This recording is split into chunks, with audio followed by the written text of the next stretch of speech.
People have occupied the Americas for perhaps as long as 40,000 years. Over these years, they have created great civilizations equaling any found in Europe, Asia, and Africa. In North America, Paleo-Indians hunted the mammoths and mastodons. They were replaced by archaic Indians who lived from 5000 to 1000 BC. They left behind remarkable cave art. In at least one instance, they hunted bison, the species known as the American buffalo, by driving them into kill sites on the eastern Colorado plains. But these hunter-gatherers were moving towards becoming agricultural societies. Prior to the arrival of Europeans in 1492, the transition to agrarian cultures had been nearly completed. Indian nations extended across North America. A network of cities flourished as a part of a mound-building culture in the east. In the southwest, the Anasazi and their contemporary cultures built equally remarkable dwellings.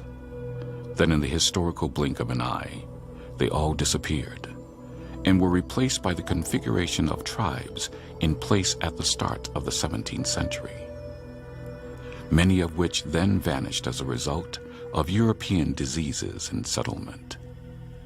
During this time, the great cities were replaced by small agricultural villages. Then as the Europeans expanded across the continent, the surviving tribes were pushed ever westward into a constantly redefined and shrinking Indian territory. However, during the middle of the 18th century, two parallel events occurred on the North American continent: the creation of a new type of nation, the United States of America, and the creation of a new kind of Indian culture, the warrior horse culture. Two remarkable human transformations that would eventually clash in bitter conflict.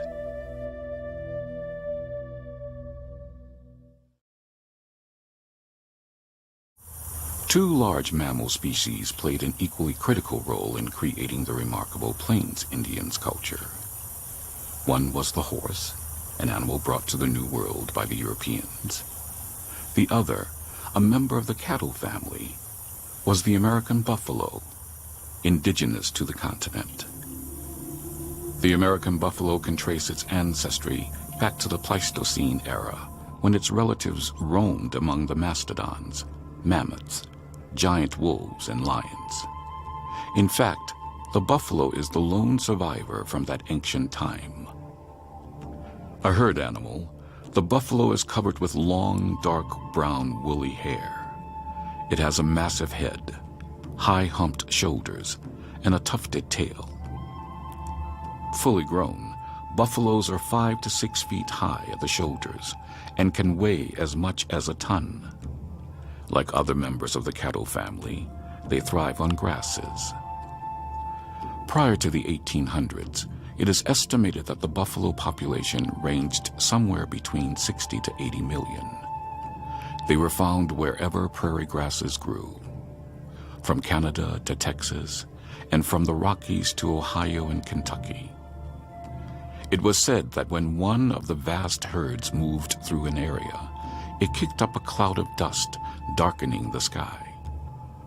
For 10,000 years, buffalo had been hunted on foot by the Native American tribes, but were never the principal source of food and material for the Indian, as the deer or elk were. That changed with the arrival of the Europeans and their horses. The horse was particularly important to the Spanish in their conquests and explorations. The Spanish-Iberian Mustang was not a huge grain-fed animal like the horses from northwestern Europe and the British Isles. It was a desert-bred animal that could live entirely off grasses and go for long periods without water.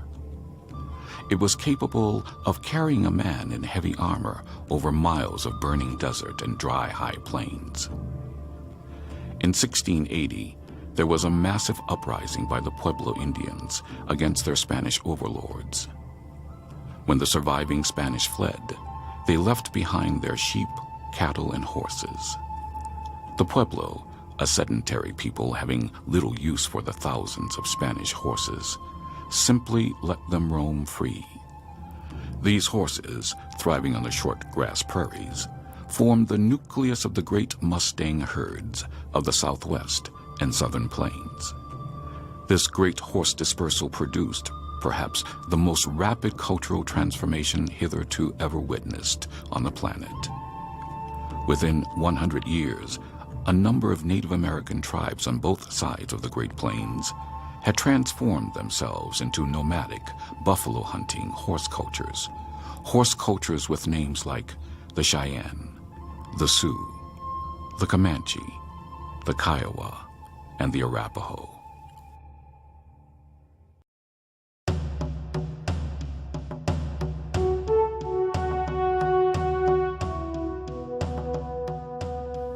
"100 years after the great horse dispersal started, most of the remaining North American tribes had horses, but only a few tried the grand economic experiment of developing a true nomadic horse culture.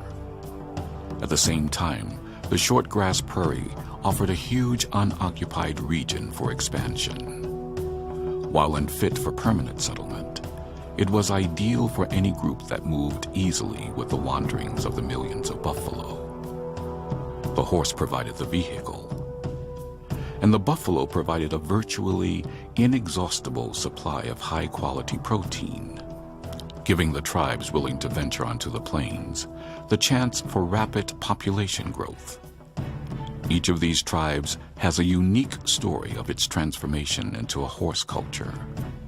The why has long been lost, but the journey has been recorded. Looking at the Great Plains as a sea of prairie grass, all the eventual nomadic tribes started in the north, 3 from the eastern shore and 4 from the western shore. Unlike the other horse cultures, the Navajo and Apache moved into their 18th and 19th century homelands prior to the arrival of the Europeans in the 16th century. They were part of a very large subarctic group generally referred to as the Athabascan-speaking Indians. Their ancestral home covered a large part of Canada's Northwest Territory. Anthropological records indicate these people lived in small family groups, were nomadic, and hunted caribou. Sometime between 900 and 1400 AD, a group identified as the Southern Athabascans migrated south into present-day West Texas, New Mexico, and Arizona. When the Spanish arrived in 1540, they were already split into 2 distinct groups, the Apache and the Navajo. Each had their own territories and customs. And because of their close proximity to the Spanish, they were the first to tame horses. In fact, in 1659, the Navajo were the first Indians to attack Europeans using horses. At the same time, their Apache relatives used the horse for food and as a beast of burden. The Navajo were more settled than the Apache. Like most tribes who had names for themselves, such as the True Ones, Only Ones, Real People, and Human Beings, the Navajo referred to themselves as Diné, meaning the people. They lived in permanent dwellings known as hogans. These 8-sided buildings were perfect for the desert Southwest, remaining hot in the winter and cool in the summer. Capturing horses, sheep, and goats from the Spanish, the Navajo established herds of their own. They became excellent weavers, and their rugs and blankets became highly valued trade goods. The most important person in the Navajo family was the woman, who owned the land, the home, and the livestock. All Navajo life centered around the family, including religious ceremonies. One of the most important was a healing ceremony known as the Night Way. In this ceremony, the Navajo used sand paintings, including the religious ceremonies. One of the most important was a healing ceremony known as the Night Way. In this ceremony, the Navajo used sand paintings like this one to heal the sick. Shamans, called singers, created these sacred pictures using crushed rock of many colors. While the Navajo practiced more settled activities like farming, the Apache preferred raiding and hunting. Indeed, the Apache moved seasonally with the antelope, elk, deer, and buffalo. Traveling in small groups or as individual families, they would set up a circular hut known as a wickiup. Each wickiup housed a family. From these camps, the Apache raided the Spanish or other tribes, capturing sheep and goats, which they ate, and mustangs, which they used primarily as pack horses. The Apache, though they numbered less than 5,000, were among the most warlike of the Indians and had long-running feuds with almost every other tribe of the southern plains and desert Southwest. They formed no religious institutions, but looked for spirituality in everyday life. The famous Chiricahua leader, Geronimo, who was also a healer, explained, "We had no churches, no Sabbath day, no holidays, and yet we worshipped. Sometimes the whole tribe would assemble to sing and pray. Sometimes in a smaller number, perhaps only 2 or 3. Sometimes an aged person prayed for all of us." Unlike later arrivals to the plains, neither the Apache nor the Navajo formed any significant military alliances with other tribes.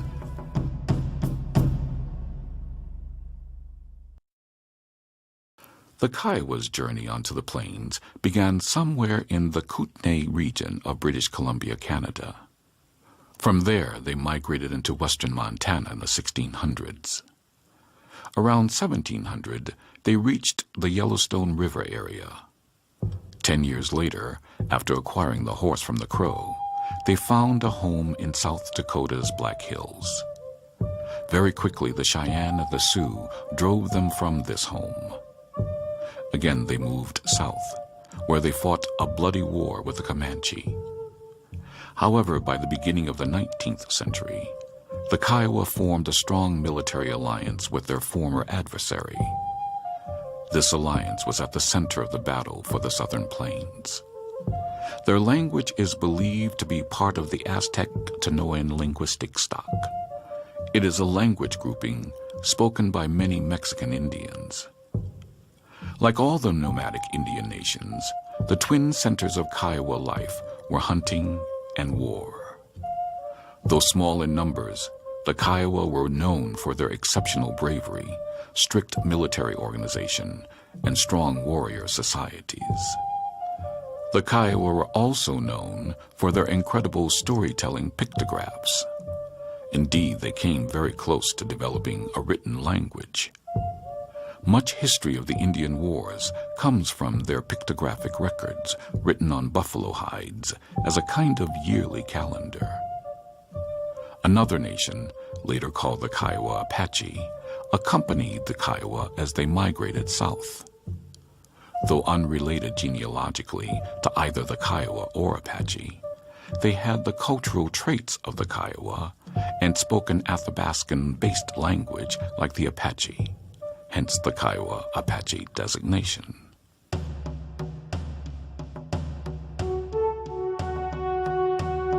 Their Uto-Aztecan language places the Comanche as part of the Shoshone Nation that occupied a large part of the Great Basin area of Wyoming, Utah, and Nevada. Sometime in the 17th century, a small band of Shoshone from the mountainous region of Wyoming migrated south along the Rocky Mountains. Around 1700, they acquired horses, and by 1720, they were in present-day Kansas. By this time, they had become the finest horse breeders on the plains, owning the largest and richest herds of Indian ponies in the West. For the next 150 years, the Comanche would lord over the most expansive Native American empire the continent would ever see. Master horse warriors, the Comanche fought and defeated the Apache and the Spanish. It is said that the Comanche killed more whites than any other Indian tribe. Eventually, they formed military alliances with the Kiowa and the Southern Arapaho and the Southern Cheyenne. Although the Comanche controlled a large empire that stretched across the southern plains, they were less organized socially than their Kiowa allies, but organized in small bands of 100 or so warriors. The Comanche rivaled the Spanish conquistadors in wealth and power. Like the Spanish, they were also slave traders and profit seekers. Of all the Plains nations, the Comanche were the most open to new ideas. It was perhaps their greatest strength. According to historians Joseph Cash and Gerald Wolfe in their book The Comanche People, the Comanche, by bringing in captives from so many different groups, kept their nation vigorous and far-seeing. But while the Comanche were far-seeing, they also recognized the value of the old traditions, such as using spider webs to tell when a storm was approaching, thus enabling them to use the weather to their advantage during raids or hunting. A second group of Indians moved onto the plains, not from the northwest as did the Apache, Navajo, Kiowa, and Comanche, but from the northeast.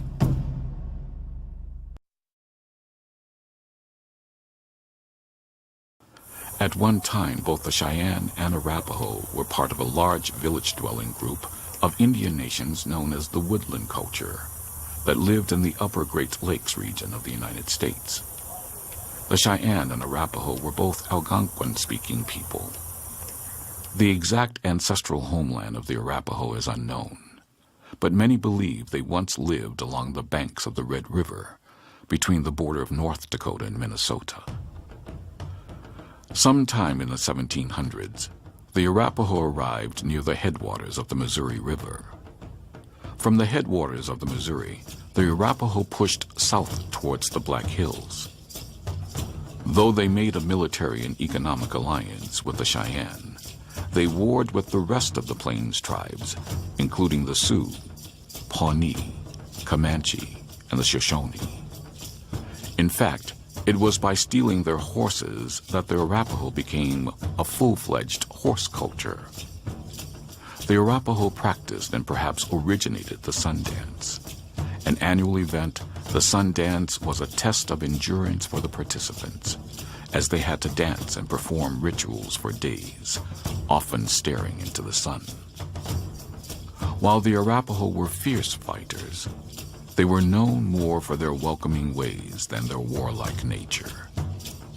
This characteristic stemmed from their form of government, which used consensus to make decisions for the tribe. Usually consensus was reached among the adult men and some of the elderly women. Unlike the Comanche, who did not allow women to have any authority at all, elderly Arapaho women held the authority on religious matters. When a child was born, the umbilical cord was placed in a special beaded case and attached to the child's cradle as an amulet. When the child learned to walk, he or she carried the amulet with them wherever they went. The first historical record of the Cheyenne was in 1680, when a group of Cheyenne encountered the French explorer La Salle in present-day Illinois. Shortly after this encounter, the Cheyenne moved westward, separating from their woodland neighbors. Still living in permanent villages, they farmed along the Missouri River in North and South Dakota during the mid-1700s. But at century's end, they had lost the corn, as their legend told, and became a true nomadic horse culture. For a brief period, they occupied the Black Hills, only to be pushed out by the Sioux. Perhaps the most important Cheyenne ceremony was the medicine arrow rite, also known as the arrow renewal, as their legend told, and became a true nomadic horse culture. For a brief period, they occupied the Black Hills, only to be pushed out by the Sioux. Perhaps the most important Cheyenne ceremony was the medicine arrow rite, also known as the arrow renewal ceremony. At the end of spring, The Cheyenne arranged their teepees in a crescent with a great medicine lodge at its center. Then, for 4 days, the entire tribe concentrated on renewing the power of their weapons through 4 sacred arrows, which were thought to have supernatural power over men and buffalo. In the 1830s, some Cheyenne and Arapaho gravitated to the trading post at Bent's Fort on the Arkansas River, while others preferred to trade on the Missouri and Platte. The two groups eventually made an informal division. Eventually, the Northern Cheyenne and Arapaho would ally themselves with the Sioux in the battle for the Northern Plains, and the Southern Cheyenne and Arapaho would align themselves with the Kiowa and the Comanche in the battle for the Southern Plains. It has been said that no tribe suffered more during the Indian Wars than the Cheyenne.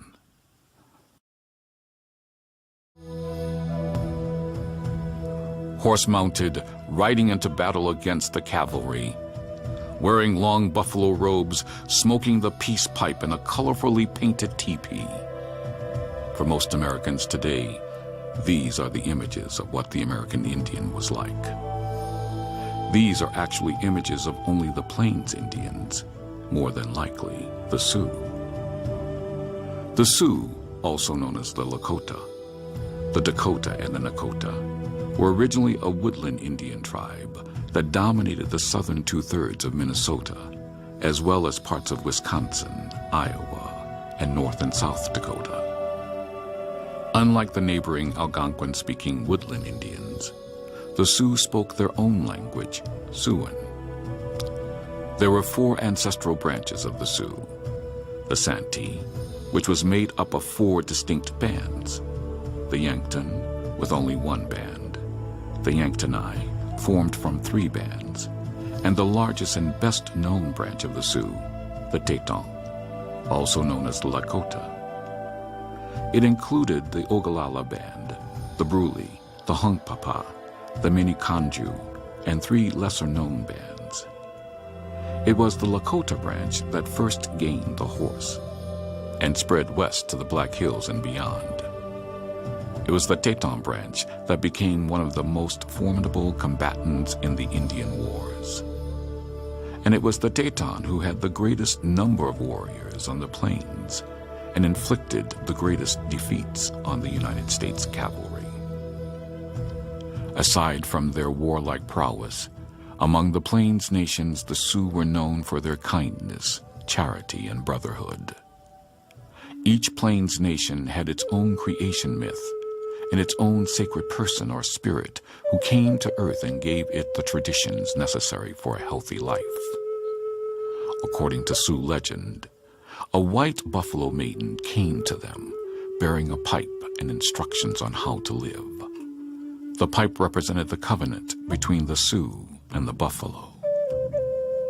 Like the Kiowa, the Sioux kept a pictographic record of their history known as the Winter Count. Drawn on buffalo skins, it recorded the momentous events of the year with a single picture. 3 other tribes became expert horsemen living at the edges of the Great Plains. They were the Crow, the Blackfeet, and the Pawnee. While they participated in the Indian Wars, they never developed a true nomadic lifestyle. By the start of the sustained fighting that culminated in the final phase of the Indian Wars, the Plains Indian tribes had settled into stable territories. By this time, the 7 tribes, while retaining a number of distinctive features such as language, shared many customs and ways derived from becoming nomadic, buffalo-hunting, horse-oriented cultures.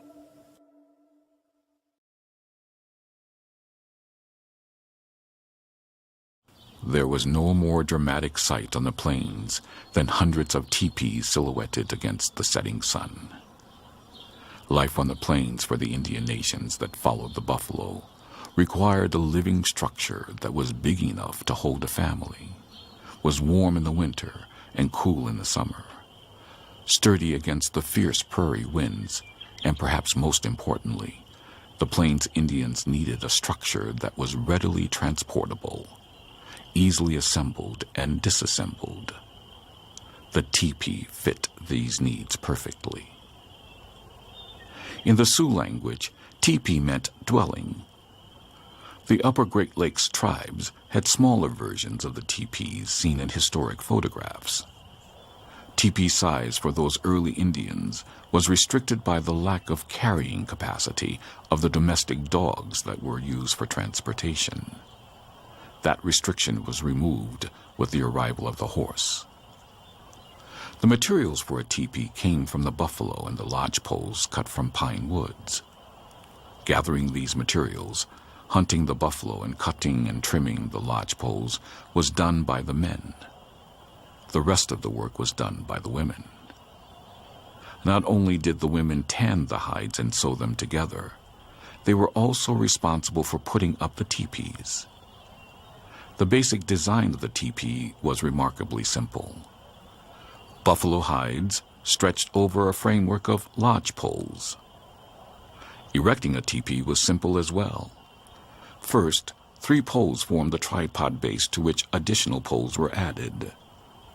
When this was done, the cover, perhaps made up of as many as 20 buffalo hides, was lifted into place and secured at the top. The bottom edge was pegged to the ground, and the entrance flap was put in place with more wooden pegs. The last 2 poles were used to control the smoke flaps.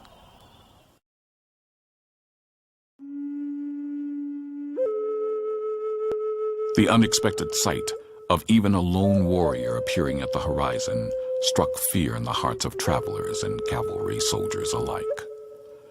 The paintings on his horse and the number of feathers in his hair showed how powerful a fighter he was.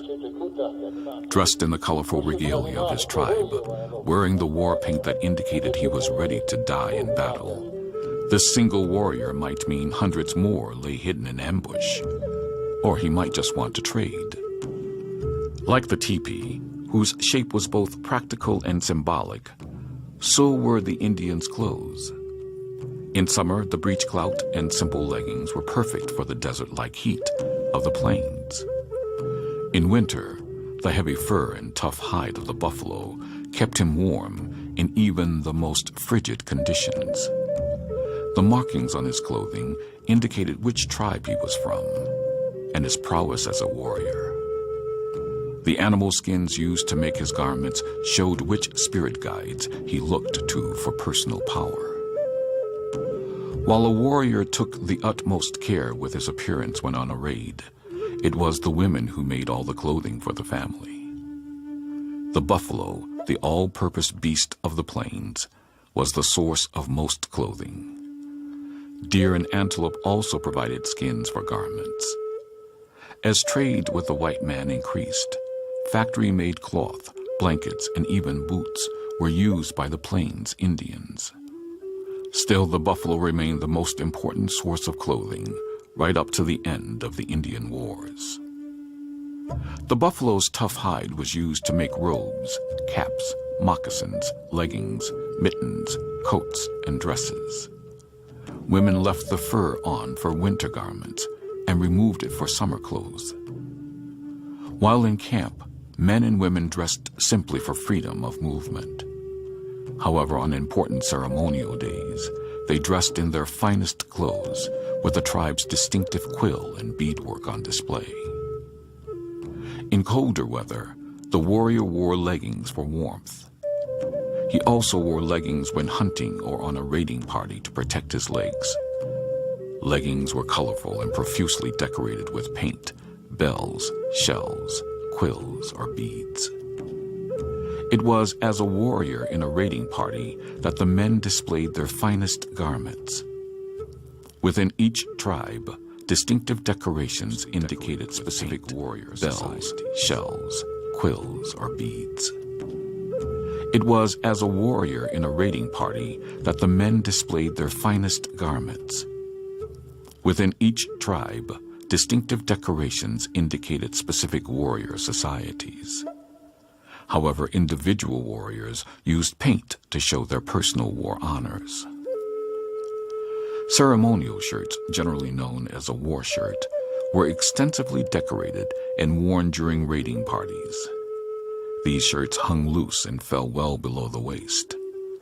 The northern tribes, such as the Sioux, had the most glorious war shirts. The Arapaho, Cheyenne, and Kiowa painted celestial symbols on their war shirts. Generally, the southern tribes were less adorned.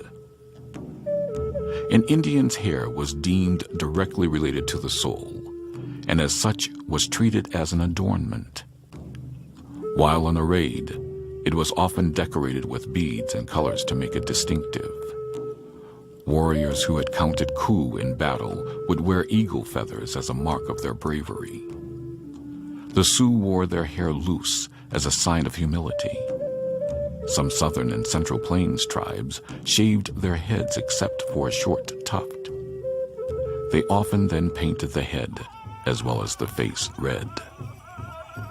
In the golden age of the Plains Indians' warrior culture, their costumes were among the finest ever made, showing distinctive beauty and personality.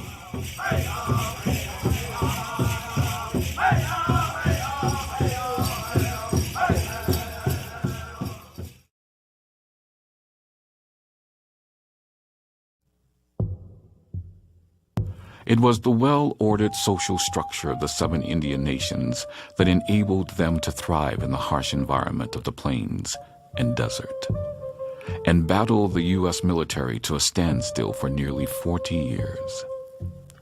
It was a social structure that was organized into groupings within groupings. At its base was the family. The next largest group was the extended family, called a clan. After the clans came camps or villages. A camp could be made up of a single clan, or a band, which consisted of multiple clans. Sometimes these clans would be related by marriage, and sometimes not. Villages, in turn, were spread out over a tribe's territory. Depending upon the time of year, the village could be as small as 20 or fewer people, or large enough to stretch along a river for 15 miles. Life in camp revolved around the teepee. Women did all of the tasks that made the household run.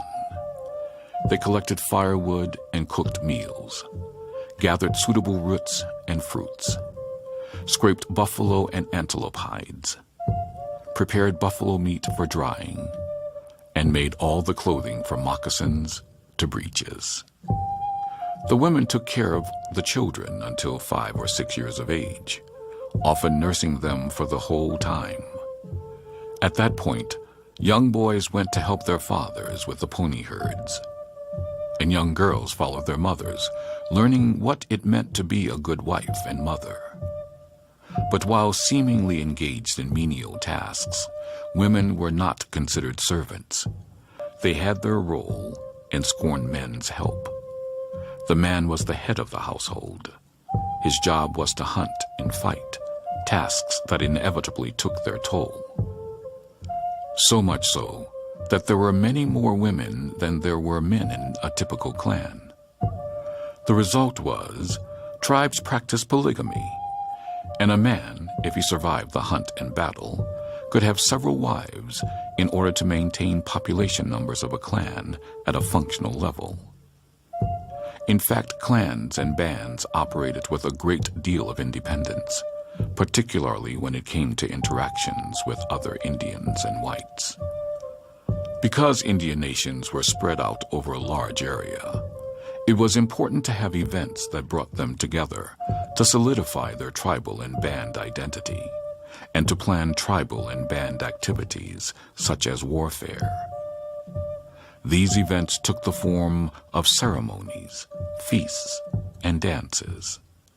For example, celebrations meant huge bonfires, drumming and dancing far into the night. During summer encampments, bonfires might go on for weeks at a time as the entire community gathered to witness feats of daring through the dance steps of the participants. The throbbing of the drum and the movement of the dances celebrated victories, hunts, marriages, planting seasons, and harvests. Indians had a song for every event, from odes to a warrior's horse to a death song that he might sing during a battle. It was all part of their own unique religion.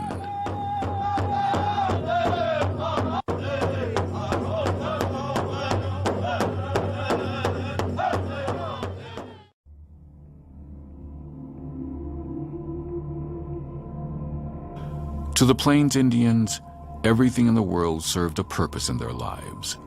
The sun, the mountains, the animals, the rivers, the trees. Everything in a warrior's natural environment had a connection to the Creator, and therefore was filled with its own mysterious force. God, or the Creator, or the Great Spirit, was not separate from the earth. This meant everything was sacred. The many rituals and ceremonies of the tribe connected its members to the earth and everything in it, as well as to the Creator of all things. As a result, the Plains Indians believed that they could, through ritual, directly connect and participate with God, or the spirit world. The most important ritual for every warrior was the vision quest. The quest lasted from 2 to 4 days and included fasting, staying awake, and crying for help from the spirits.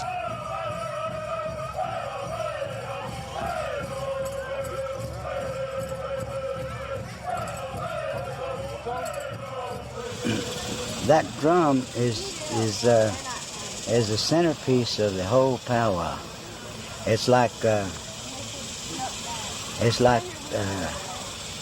earth. The earth is round, and everything in that circle, it touches. When you go in, like we are like now, you go in, you come into this, but when it closes up, you can't see here or anything. So what's going to happen? You're going to, once somebody tells you, you're in your mother's womb, and you have no clothes, you're naked. So when you go out, when this opens up, you don't run out, you're going to crawl out, I guarantee you, because of what happened in here. So when you crawl out like when you were a baby, see? So when you take the water and spit it on yourself, you took everything and put it back in it, so you start anew. Vision quests were used by warriors to provide them with a direct link to the spiritual world, and to aid them in finding supernatural protection.